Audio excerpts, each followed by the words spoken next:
kamusta po kayo? Okay? Magba-Bible study po tayo, okay? Pagpapatuloy po natin yung atin pong pag-aaral ng salita ng Diyos. Kung napanood niyo po yung unang video, doon pinag-usapan po natin yung objective ng pagba-Bible study. So doon nalaman po natin na sa Paul po mismo talaga is that sinabi niya na, di ba, siya talaga aktibo siya yung ginamit ng ating Panginoong Diyos to spread the good news doon po sa Gentiles. At sinabi niya na, I planted the seeds in your hearts. Apollos watered them or watered it, and God made it grow. So ganun din po yung ating ginagawa, as simple as that. Pag nag-aaral po tayo ng salita ng Diyos, we are planting the Word of God in our hearts. And then at some point, ito po ay nananourish po natin o yung nawawater natin sa pamamagitan po ng pag-aaral pa nito, pag-meditate, and then we can apply it. At doon po natin makikita na God is actually growing the seeds or the Word na nakalagay po sa ating puso sa pamamagitan po ng pag-apply nito sa ating totoong buhay. Doon po natin masasabi na hindi na po tayo baby sa ating pagiging Kristiyano dahil nag-grow po tayo. At yun po ang pinakamahalaga. Wala nang ibang mahalaga pa sa mundong ito. Kayamanan, fame, yung ating career, lahat po ng achievement sa buhay, kagandahan, ang lahat po ng yon, sa totoo lang po, at the end of the day, lahat tayo babalik sa dust, diba? And praise God, kasi alam naman natin, the Lord will going to raise us back to life. And then we will going to have an everlasting life with Jesus Christ. So, ang lahat ng mga dito na ini-enjoy natin sa buhay, pansamantala lang. Ang hindi mawawala sa atin ay ang salita ng Diyos. Heaven and earth will pass away, but the word of God shall remain. It will never pass away. So, importante po talaga na mag-aral tayo ng salita ng Diyos. Para nang sa ganon, anuman ang circumstances, anuman ang mangyari sa paligid natin, dahil ang salita po ng Diyos ay alam natin din, hindi po tayo magugulimihanan. Okay?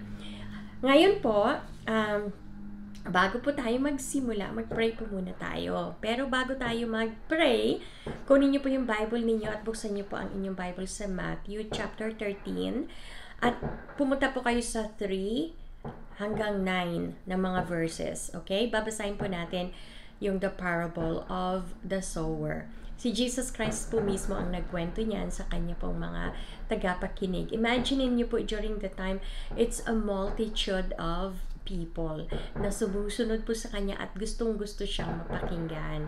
At si Jesus Christ, mahilig po siyang gumamit ng parable. Next time, mauunawaan po natin kung bakit mahalaga o kung bakit pinili ni Jesus Christ na gumamit po ng parable.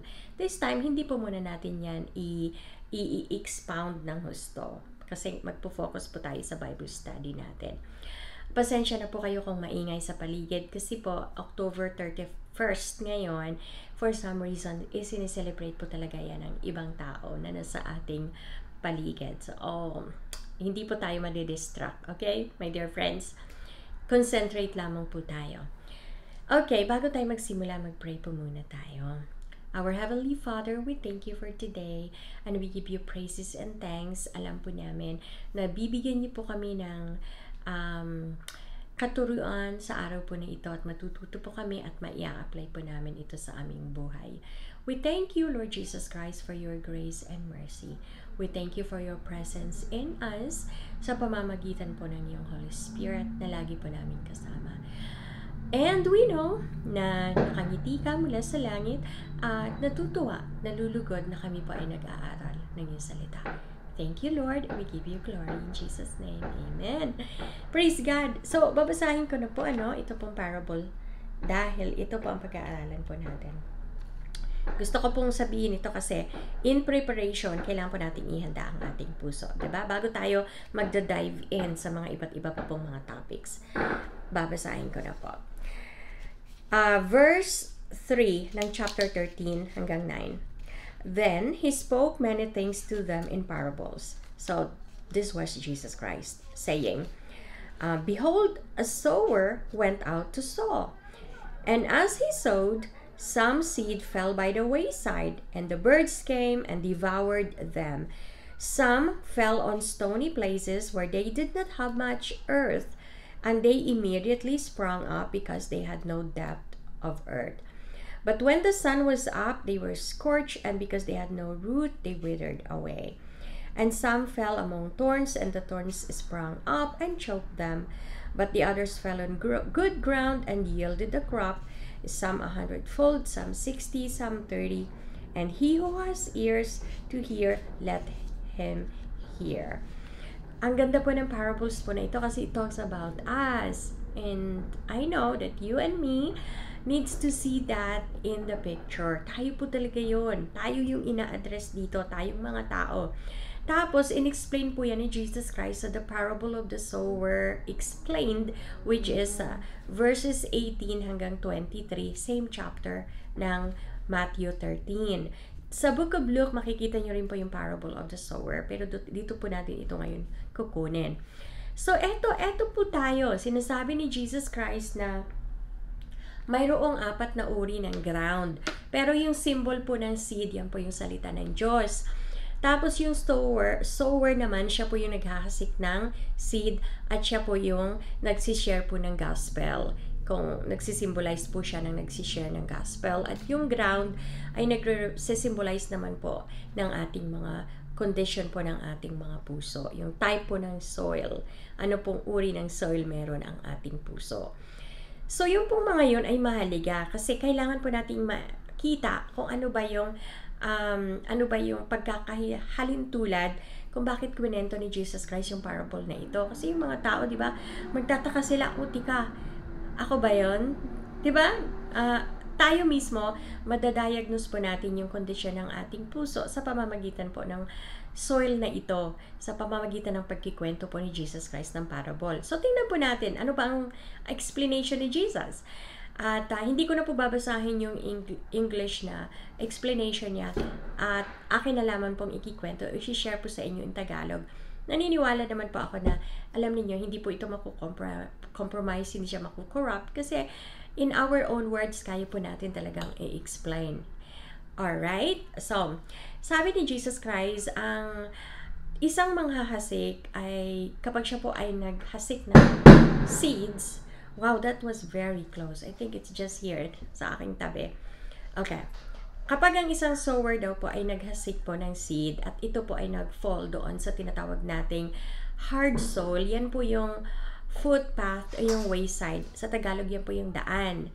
So, hard soil po, kapag doon po siya, doon napunta yung inihasik mong seed, asahan po niyo dahil hard yung soil, hindi po yan siya tutubo, diba? Hindi siya magpipenetrate. So, mangyayari, pag may bird po na nakakita sa seed na yan, tutukain niya yan at, kakainin niya, nanakawin niya, diba?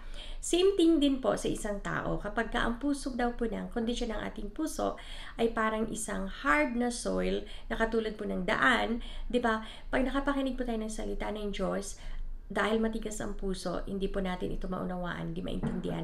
Ang mangyayari po is that hindi siya magpipenetrate. So, nanakawin din lang yun ng kaaway, makakalimutan lang natin kung ano ang ating napakinggan. So, hindi siya talaga walang mangyayari. Hindi siya makakaroon ng increase, nothing, di ba? Pangalawa, sabi niya, meron namang rocky kind of soil or ground. At kapag ang isa pong sower, yung mga hasik, pag doon nag-fall yung seed na kanya pong inihasik, asahan niyo po, yung seed na ito, dahil rocky siya, di ba? Yung parang wala siyang magandang soil na nakalagay, so rocky siya, stony, mangyayari po, magpo-fall po talaga doon yung seed. Siya po ay tutubo o usbong, pero asahan niyo po, magwe-weather din po yun siya. Kasi pag dumating po yung araw, matutuyo po yun, malalanta. Kasi nga, shallow lang yung root, mababaw lang. 'Di ba? So, mamamatay din. Yun, katulad din po yun sa puso po ng isang tao kapag rocky kind of ground or soil yung puso natin. Pagka narinig po natin yung salita ng Diyos, asahan niyo po yan, mayroon pong excitement, mayroong tuwa, diba? Pero dahil mababaw po yung pagkakatanim ng salita ng Diyos sa puso po natin, kapag may dumating po na problema, mga challenges, persecution, mga struggles sa buhay, alam niyo po, yung mga yon ay magpapahina at magpapa-discourage sa buhay ng isang tao. So, hindi po mag-grow yung seed. Mamamatay po yung seed. So, wala pong mangyayari, di ba? Ngayon, meron naman pong yung thorny kind of soil o yung tinatawag nating matinik na doon siya napunta sa matinik na halamanan. Kung yung thorny type of soil po na yan, alam niyo po yung mga weeds, di ba? Matitinik, andyan lang yan sila. Marami pong yung weeds, di ba? Pagkakasama niya yung mga magagandang tanim, kailangan tanggalin. Kasi pag hindi mo tinanggal yung mga damo, yung mga weeds, machuchoke po yung mga magagandang puno doon, di ba? Yung healthy na mga puno. So, kailangan nating tanggalin yung mga damo, yung mga weeds. Pero, pag doon po nag-fall yung seed na inihasik po ng sower, asahan nyo po, machuchoke siya. Diba? Pag hindi tinanggal yung weeds, so machuchoke. Ang mangyayari po doon, mamamatay din po. Hindi mag-grow, magiging stagnant lamang siya. Parang magiging bansot, diba? Yung tanim, hindi siya makakapag-grow dahil machuchoke ng mga weeds. Yun po yun. So, kapag ganun po yung condition ng puso natin, thorny siya, well, alam niyo yung pong mga tao na kung saan tumanggap ng salita ng Diyos, talagang isinapuso nila, talagang isinabuhay nila, pero dahil divided yung kanilang puso, distracted sila sa mundong ito, mas naagaw ng pansin yung kanilang atensyon, yung kanilang devotion sa cares of this world, sa affairs of this world, pagpapayaman, alam niyo na yung mga pag-aalala sa mga bagay-bagay sa buhay. So, ang nangyari na choke yung salita ng Diyos sa kanilang mga buhay, kaya hindi na ito nag-grow pa. Hindi na siya nag-produce pa ng growth sa kanilang buhay. So, pwede po talagang mangyari yun sa buhay ng isang Kristiyano. Marami pong mga Kristiyano ngayon na kung saan, di ba? Nagsisimba nga sila, very active, pero hindi po talaga nag-grow ng gusto yung salita ng Diyos sa kanilang buhay kasi divided yung kanila pong puso, distracted sa affairs of this world. At ayaw po ng Diyos ang bagay po na yan. Ngayon, pag-usapan po natin yung pangapat po na ground. Sabi ni Jesus Christ, mayroon pong yung sower, nung naghasik siya, napunta po sa good ground. Yung good ground po, in-expect po natin, di ba, kapag naghasik ka ng palay, di ba, kahit na isang sakong binhi lamang ng palay ang iyong inihasik, pag napunta siya sa good ground, alam niyo po, yun po ay magha-harvest ng maraming crops, di ba? It's a big crops. It's a big, large crops na kung saan as 100-fold ang kanya pong maha-harvest. Ang iba, 60-fold, or 90-fold, ang iba 60-fold, ang iba naman 30-fold. So, ganun din po yon sa buhay po ng isang tao na kung saan tumanggap po siya ng salita ng Diyos, kanyang isinabuhay, isinapuso. Ito po ay talagang namunga, ito po ay lumago ng husto, hindi siya na-distract, hindi siya nagkaroon ng mga iba't ibang mga pag-aalala sa buhay, kundi talagang ang salita ng Diyos ay tumimo ng husto sa kanyang puso. Asahan niyo po na magpa-flourish po siya at siya po ay magkakaroon ng isang napakalaking harvest sa kanyang buhay. Literal po talaga tayong mga Kristiyano kapag tayo po ay nakapakinig ng salita ng Diyos at ating isinabuhay, isinapuso, tumimo ito sa atin. Ano man ang cares and worries of this world, it's because hindi po tayo distracted. It's because rooted at maganda po yung soil. Maganda po yung soil, yung condition ng ating puso, asahan po ninyo, ito po ay lalago ng gusto. Ngayon, dahil napakinggan na po natin ang explanation po ni Jesus Christ mula po sa kanyang parable na ito, i-assess po natin o i-diagnose natin ang condition po ng ating puso. Saan po tayo doon? Diba? Alam niyo po, seryoso po ng husto si Jesus Christ nang tinuturo po niya ito. Ngayon, nakatingin po siya sa atin at syempre, tinitingnan po niya yung ating response mula po sa parable po na ito. At gusto po natin na i-dedicate yung puso po natin. Gusto po natin na maiaalay ang ating puso sa Kanya. Na sana magkaroon tayo ng matabang, healthy, na heart na kung saan ito po ay receptive sa pakikinig ng salita ng Diyos. And I do hope and pray na may naunawaan po tayo mula po dito sa parable na ito. Kaya sa ating pagba-Bible study, sana maintindihan po natin, sana, hindi lamang sana, I really pray na tayo po ay magkaroon po ng good heart. A heart that is receptive to the Word of God. Para habang nagba-Bible study po tayo, patuloy po tayong lalago at tayo po ay mamumunga. So, God bless everyone. I really hope and pray na may natutunan po tayo sa oras po na ito. I wanna pray for you guys bago po tayo mag-end. My Lord Jesus Christ, I really pray that seed that you have planted in our hearts today will continue to nourish and grow. And we will bear much fruit, and that one day we will going to harvest a big crops. And I know and I believe, Lord, that you are going to reward us and help us. Ano man po ang aming kondisyon ng aming puso, we ask you to bless our hearts and make it a good soil.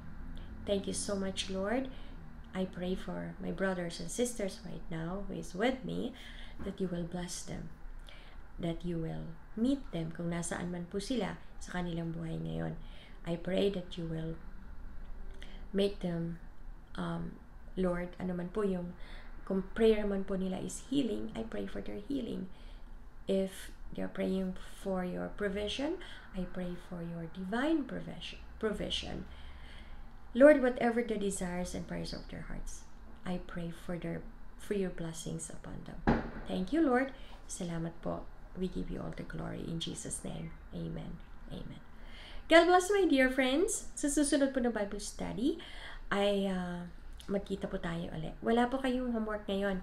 Basahin nyo lang po yung Matthew chapter 13 verses 18 to 23. Yan po yung explanation ng parable na binasa po natin mula po sa chapter 13 verses 3 to 9 ng Matthew. Okay?